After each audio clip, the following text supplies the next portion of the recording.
Nobel Peace Prize recipient President Obama is calling for military action in Syria.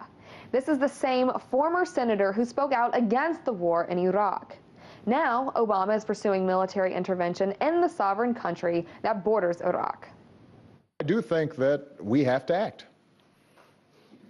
because if we don't, we are effectively saying that even though we may condemn it and issue resolutions and so forth and so on, somebody who is not shamed by resolutions can continue to act with impunity. Ring a bell?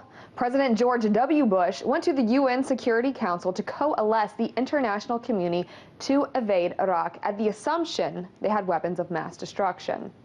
We now know there were no weapons of mass destruction.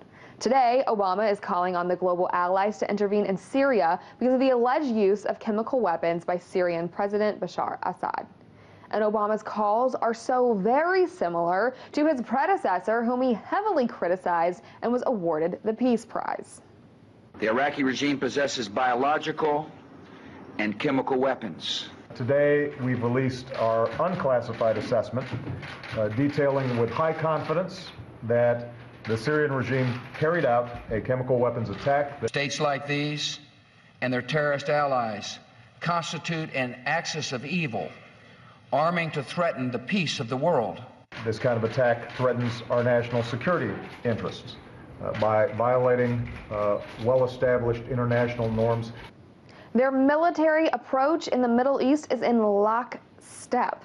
And again, we can hear Presidents Obama and Bush using the same tactics to win over the public, using language that would pull on the coldest person's heart to trigger an emotional response and moral obligation to capitulate and to their support of military efforts.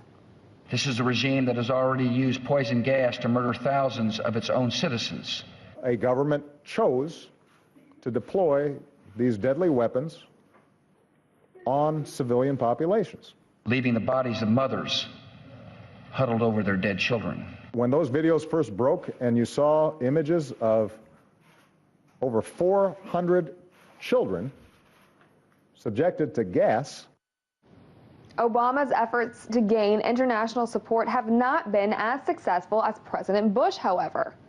Only 9% of Americans surveyed by Reuters think President Obama should intervene in Syria's civil war.